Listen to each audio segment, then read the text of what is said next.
Now, what's the first thing that jumps to mind when you see a pride flag?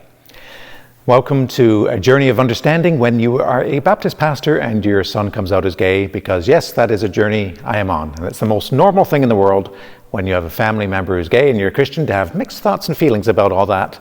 It should be the most normal thing in the world to be able to talk about it within Christian community. So here I am talking about my mixed thoughts and feelings. So thank you for joining me on this part of the journey, and let's go sailing. So what is the first thing that jumps into our minds when we see a pride flag? For this part of the journey, we go back to the time that I was driving with, my family and I. We were on our way to church, and our son had come out as gay not too long before that. And on our way to church, we saw something I'd never seen before, and that is the crosswalk next to our town hall was painted the pride colors in support of the LGBTQ+ community.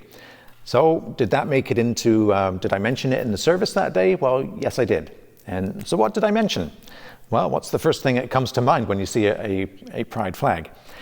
Well, what did I mention? Well, maybe I might have mentioned this idea of, oh, when do we get the rainbow back? You know, they've stolen the rainbow from us.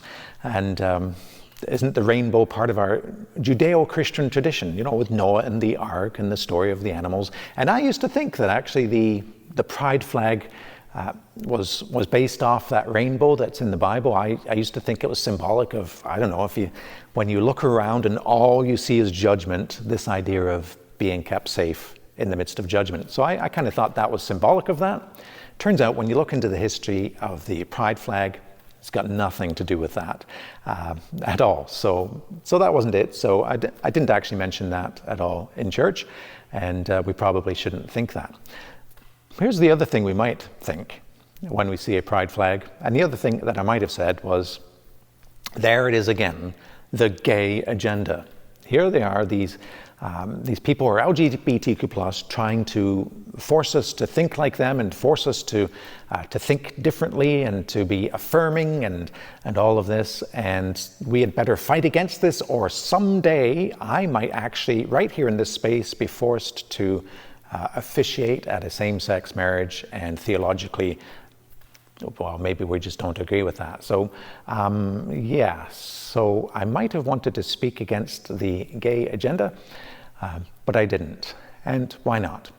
Well, let's go back a couple of videos when I spoke about ISIS and how it's really imprinted in my mind this image that I saw on TV of these guys, part of ISIS, getting ready to throw a gay man to his death for the simple reason that he was gay. And one of the things that struck me about that was this idea of, when do those who are LGBTQ+, when do those who are gay ever see that we are for them and not against them? When did they ever see that we Christians are for them? And you know, at that time that ISIS was rolling through, there was, within the Christian communities, there was a lot of call for prayer for Christians, appropriately so, because Christians were being persecuted and still are in many parts of the world. And so, yes, we continue to pray. So there's this great call for prayer, and there's even these avatars, these symbols that you could use on Facebook and whatnot that would show your support for the Christian community. But did we ever show support for the other communities that were facing persecution? And that includes the LGBTQ+ community. Did we ever show support for them? We prayed for the Christians. Did we ever pray for those who were gay, those who were part of the LGBTQ+ community? Did we show them that we are for them and not against them? And so when I saw this crosswalk, the thought that sprung to my mind was, this is an opportunity of showing gay people that we're for them and not against them.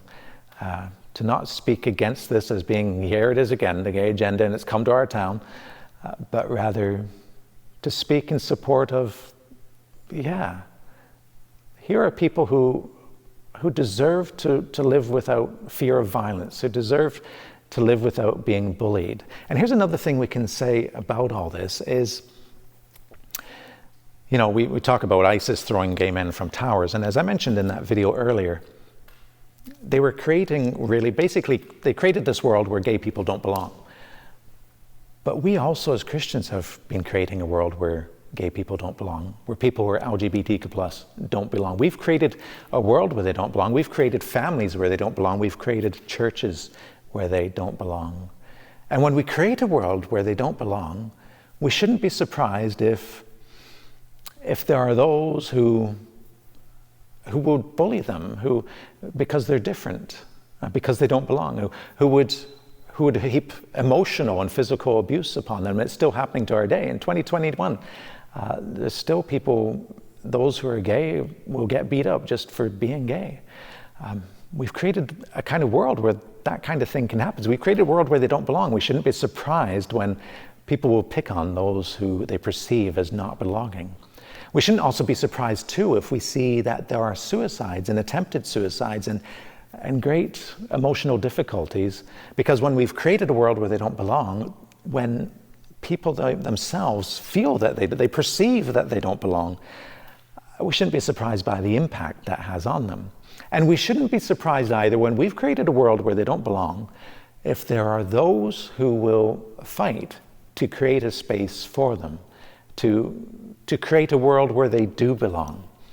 And so along come the demonstrations and the pride flags and the pride parades and all these things in an effort to create space for people, to let them know that they do belong. We should not be surprised by that. And is it possible that the gay agenda, if such a thing exists, that it exists partly because of we Christians, we Baptists, and the way that we have been handling people who are different? Is it possible that we're responsible for the creation of the gay agenda?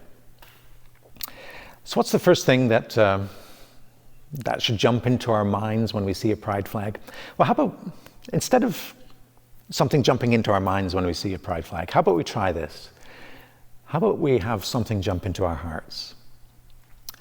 How about when we see a pride flag or a pride symbol, rather than speaking or thinking anything, how about we go immediately to prayer? How about we use a pride flag as a cue to prayer, as a trigger for prayer? To pray for those who feel like there's nowhere they belong. To pray for those who are considering attempting suicide because they feel they don't belong. To pray for the families of those who have lost loved ones because of suicide. To pray for those who have been beat up, bullied emotionally or physically or both.